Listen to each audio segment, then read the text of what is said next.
Hello, everybody, and welcome back to Panilla JJ. I am Jade, and I'm here with Joe. Hey, I think all noise is news. And as you can tell by Joe's opening, we are starting a new segment based on something we've called news or noise in other podcasts and things. The idea behind a segment like this is we're going to take a look at some of the changes that were made to the heroes with the Envoy of Yggdrasil update. And what we're going to do is we're each going to react to them by saying either koala, as in this is news to the hero, it makes a difference for the hero, it makes the hero better enough to take another look at if you weren't happy with them, or if it's Ostara, aka noise, like this change doesn't mean anything. The heroes still possibly as useless or as useful as they were before, no big change. So again, we're going to go over each hero, and we will each of us will either give it a koala or an Ostara rating. And yeah, so that brings us to the first change in the Envoy of Yggdrasil update, as you can see here. It was to Ayano. Ayano gained basically a lot of damage resistance. Is pretty much the as you can see by the red text, it's just a bunch of damage resist. Yeah. So I'll start. We start with you, Joe. What are your thoughts on this for Ayano? So to me, this is a koala change, and I see Ayano as basically the draconic Anastasia already. But if you've played with Ayano or played against Ayanos, you might agree with me on this, but one of the big problems is once her invincibility triggers, she tends to just melt. Yeah, Because she doesn't have the built-in lifesteal that Anna does, everything is kind of built around her resisting damage and then like recovering health HP through her abilities, and that is just much less spiky. yeah. And I think 50% damage resistant is a lot, and 7 seconds is a long time. So I think this is really pushing a already good frontline hero into one that people really need to watch out for. And I will agree. I do think this is a koala change, quality. uh, but because exactly for the same reasons you do, like it's literally what the hero is built for. She definitely did kind of have that like sort of on a feeling where she went invincible, but then even though she was supposed to restore 40% of her max HP, a lot of times it didn't matter. It just felt like she got a little bit of HP back and then died anyways. And Yeah. so what this basically does in my eyes is she does the same thing she's supposed to do, except now she has time to possibly get a heal before she dies anyways. And if she does get a heal, then maybe she lasts long enough to trigger her Akala Lightning or whatever it's called again. So Yeah. yeah, we are both in agreement on Ayano. This is a koala change, and good. They're really pushing that this full Draconia comp as they have been now for months. I think we've mentioned in our other videos. So that then brings us to Goal. Um, Goal got some interesting changes, in my opinion, and I'll start kind of here. As you can see, basically, Goal got changes to their potentials, which to me was a little bit unfortunate because what it means is that you cannot take advantage of both of these. You either are picking Lifebinder and you're getting basically a bunch of self heal, or you're picking Divine Revival and you're getting a huge amount of utility for a frontline like Goal is. A 25% chance to inflict a debuff is honestly somewhat close to what Magi does. And obviously it's not exactly the same, but it is close. Like this is very close to what Magi's curses are. So it's pretty interesting that they gave this to Goal. So for me though, if you could get both of these, I would think this is a koala change. I am still deciding, so I'm going to listen to what Joe says and then make my final decision on Goal. So, first of all, the change to potential one is terrible. Um, th- this game plays a trick on you sometimes when it talks about missing HP. Restoring 3% of your missing HP, even every 3 seconds, is just not that good of an ability. Mm-hmm. Um, that I'm just kind of knocking off of the table. And Goal is probably one of the least played units. Mm-hmm. But right now on potential trends, potential one, potential two are pretty 50-50. Um, when you go all the way up to 40, there are more people doing potential one, but I don't quite credit that for much of anything. So there is not right now a meta for goal in terms of which one is better, but I think after Hmm. these changes, potential two is what really matters. And that extra 5% to inflict these three different debuffs is probably the more exciting one. But honestly, what pushes me pushes me over the top is the first line. Flawless Bulwark can now block Kolo's T-Bullets. Genuinely, Oh. T-Bullets are the scariest ranged attack in PvP in the Hmm. game. So Gol kind of couldn't do her job before this change, and now she does her job. I do still think she is basically a PvP only, and like maybe some bossing, some cheese with staying in melee range, but she's still a PvP focused counter unit, Hmm. but she now actually does that job rather than pretending to do that job while Kolo wipes your backline anyway. So Hmm. for that reason, this is a Kolo change. And that is a good point. I actually had forgotten. Somehow I didn't even like read the first change. So yeah, that's a good point. That her being able to actually block T bullets is pretty much the most important thing for her. Like it's not even like in PvP. It's not even like you can like be on the fence about that. I think like Kolo with T bullets is probably the most dangerous unit you have to deal with in PvP, and having a counter that actually works now is big. So I will change and say I will go and say I think this is also a cool change. Or goal. So that brings us to Lok or Hillock. I have no idea how to say their name. I'll be honest. That's fair. Yeah, I always say Hlock, but Hillock, I yeah, have no that's idea. fine. It could be that too. I don't know. Yeah. So I'll let you read over these changes, Joe. Yeah, so this one was the one that made me scratch my head the most. I thought I was going to come here today and say right off the bat it was an Ostara change because I thought that reset chance was only if they struck a minion, but it's not. So Mm-hmm. the 50% additional damage to summoned minions, I don't think I care about that at all. Um, I think like even if I'm obsessed over Kolo and like Hlock's a Kolo counter now, I don't even really think that's the case. I think that's too situational. I don't think that's a big enough deal.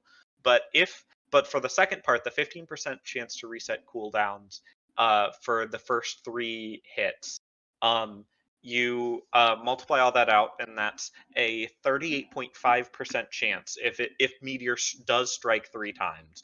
And Mm-hmm. if you remember her ability, that's at the enemies have to be at lower and lower HP thresholds to Yeah. launch the next wave of meteors. So, at a 38% chance to reset cooldown, and if you reset, it's definitely a big deal. Like Yeah. Flock does actually a lot of damage, but pretty much all of her damage is from Meteor Strike. So Mm-hmm. doubling up a Meteor Strike early on could just steamroll a flight before it's even begun. I think Clock was a really good unit before this that was hampered by the fact that no one had her. Um, but now that she's more available and her damage is much scarier, I think she's going to be a unit to watch out for. I'm kind of on the fence, but I'm leaning towards this being a Polo change. Just a combination of an even scarier Meteor Strike plus being more available because she's no longer a limited unit. Mm-hmm. I think I agree for the most part on this change to look. What it feels to me like they were trying to do was they were trying to double down even more on Halak or Haluk. I'm still saying it differently. On changing her to be basically the answer to summon builds. Um, Basically, what this is saying is that you're gonna kill all those Andre totems. You're gonna kill all the sheep if for some reason you're fighting against Arcadia. The only caveat to that is I don't think this is as good against Kolo, which is probably what you would be excited about because Kolo, if I'm not mistaken, will dodge the first wave of meteors, assuming nothing else has hit Kolo. So it could be good against Kolo's minions, but that's a pretty to me that's a pretty like it depends on what's going on in the fight because Halok stands in the back line.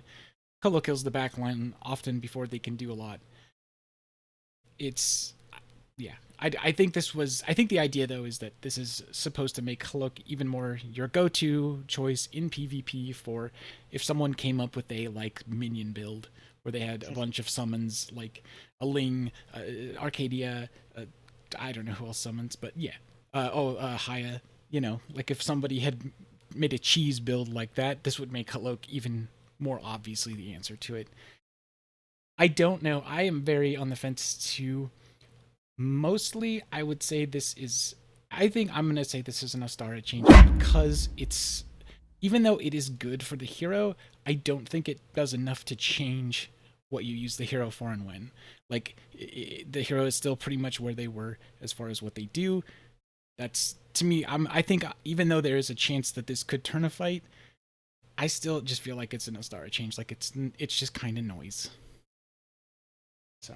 I think the one thing is, and I just realized this listening to you talk, was Mm-hmm. one thing that we're assuming that this reset chance is per round of meteors, not per individual meteor strike. Because like the Uh. first attack is 3 meteors, then it's 2 meteors, then it's one, assuming you hit the HP thresholds. Um, reset when the meteors deal damage for the first 3 times. Mm-hmm. So that's my thought is that maxes out at 3 times per cast of the skill, not a total of 6 times for each Mm. meteor. Which would change the math a little bit, but I don't think that would change Mm. what side either of us are on. Okay. And I think that's fair. I think Mm-hmm. she brings so much utility to the fight, and I think that's what Yeah. anyone using clock is going to be drawn to. Mm-hmm. Um, but yeah, I'll be very curious to see if like ever in the future there's a big summon meta, if Hlock comes in to answer that. Yep.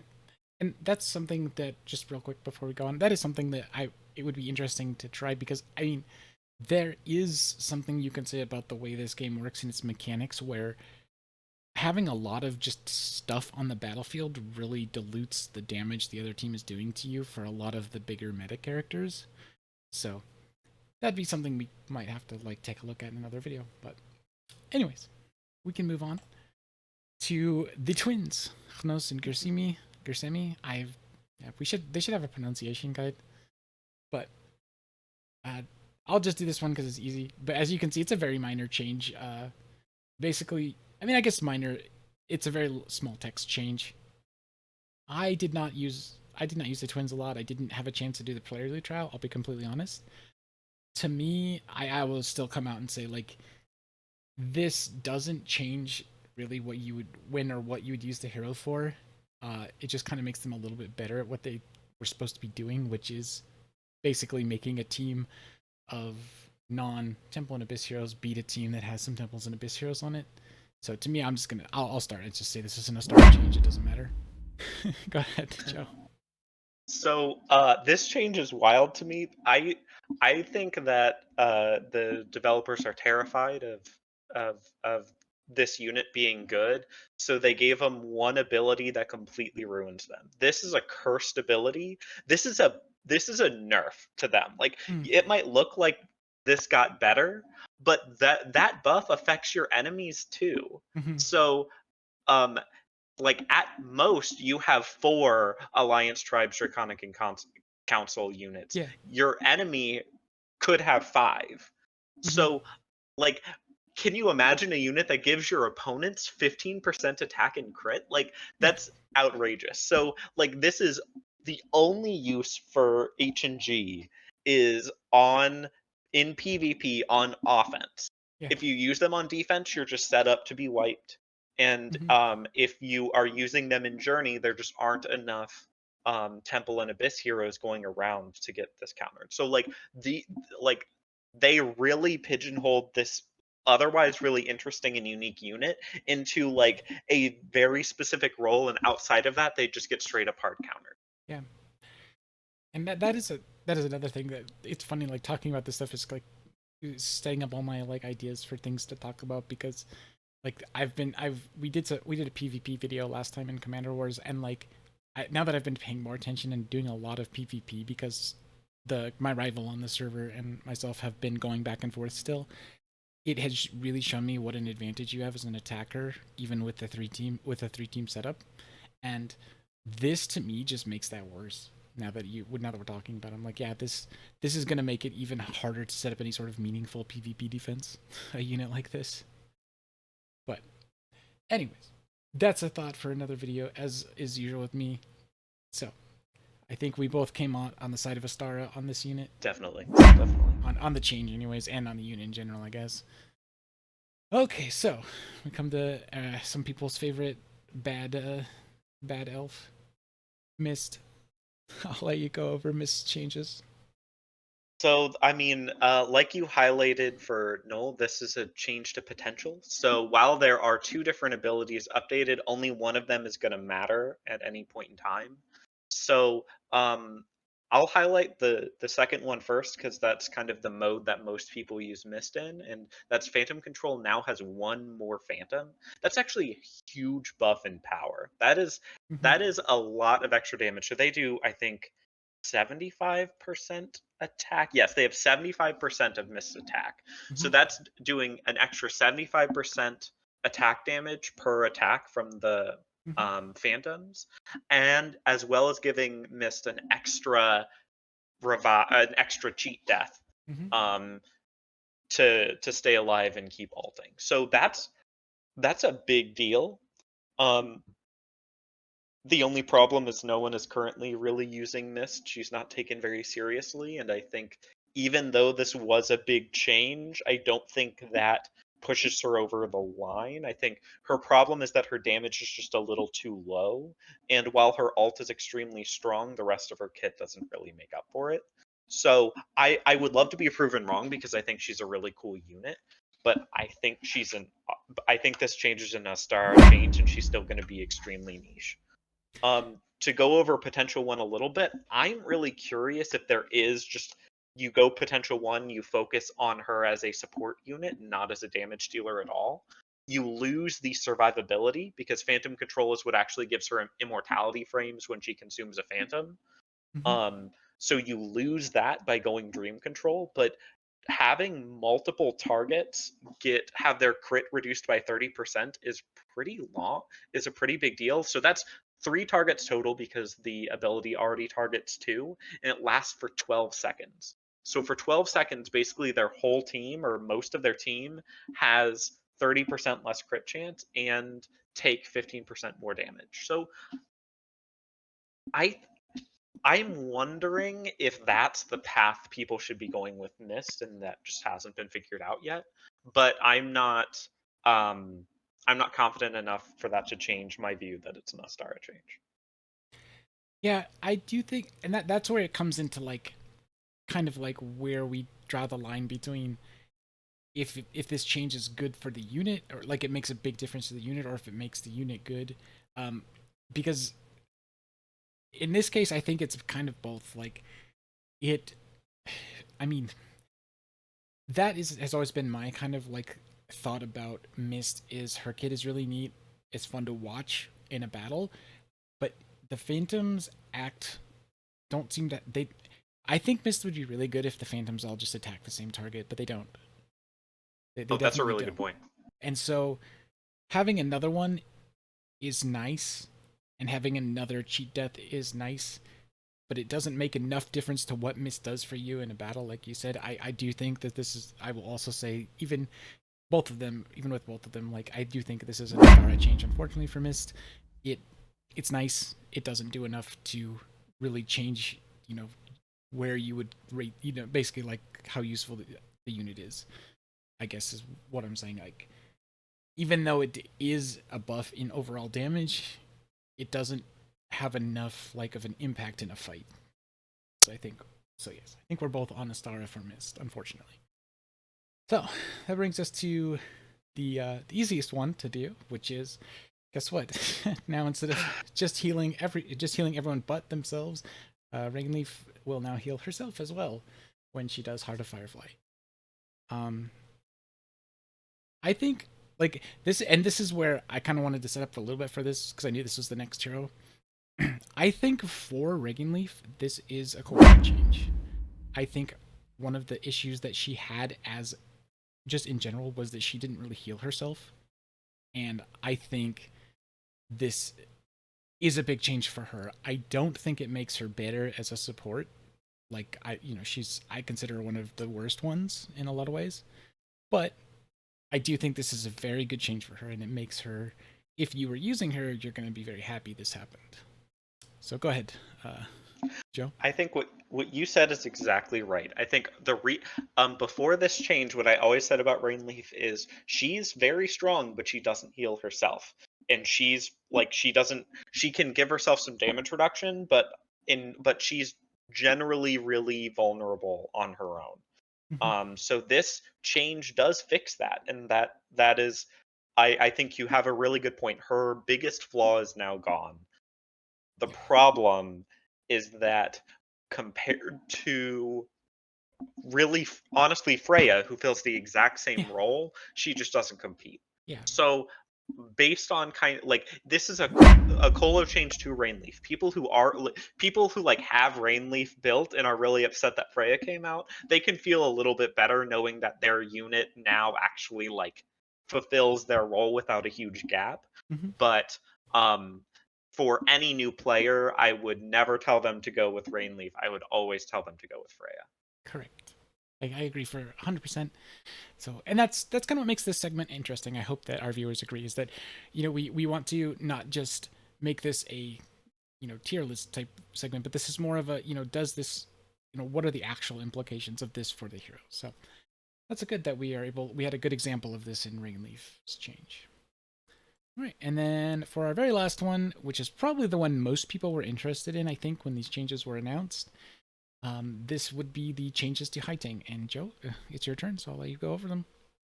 So we have three changes here. I genuinely see the 60 extra dodge and the um, reduced accuracy as blank text. I think 50 and 60 are just too small of numbers to really impact the um, to impact a fight. It's going to push things a few percentage in one direction or another, but it would not change why you use high tang or whether you use high tang or a different character.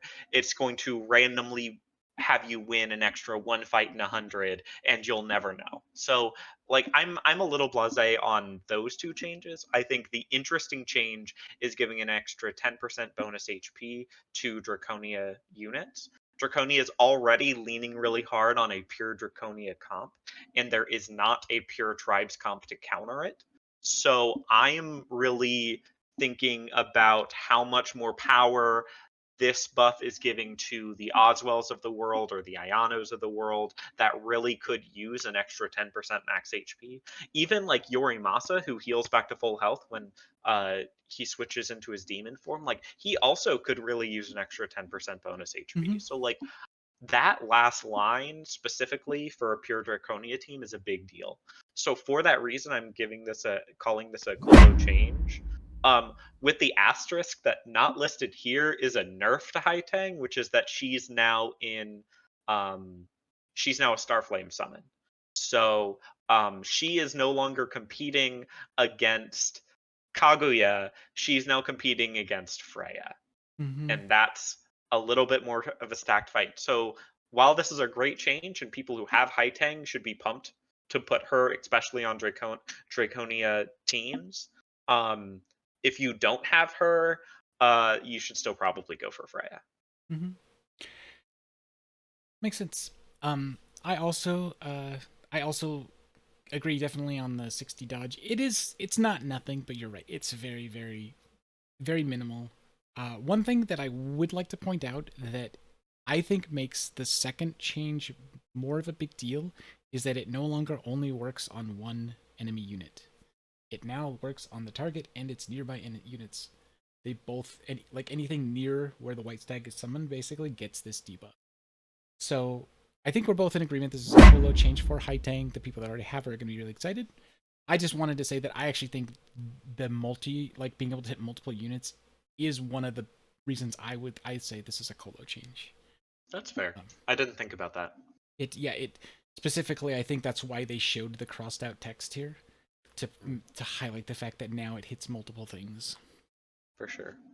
It looks like it still only dispels buffs on the nearest enemy unit, but which if this was all if this was all part of what it did to anything around it, that would be insane. That would be a huge change. But this is still, I think, yeah, I think we're both in agreement. This is like a Kolo change to Haitang. If you have her, great. With the asterisk, of course, just like Rainleaf, you're not going to summon for Haitang because Freya exists. Unless we see some massive change to how Freya works, I don't think that that's going to change anytime soon. So the true subtext of this video is Freya's really good. You should get her. Yeah, I completely agree. And I think a lot of people saw it coming when they revealed her abilities. But anyways, we've now gone over all the changes to the heroes from the Envoy of Yggdrasil update. I hope you enjoyed this type of video. I think when we were talking about it, we were excited to make it. So if you have any feedback on it, or you want to see it, or you just love that we chose to call it Kolo and Ostara changes because it's a great in-joke for the community, we'd love comments. Other than that, thanks for watching, and we will see you all later.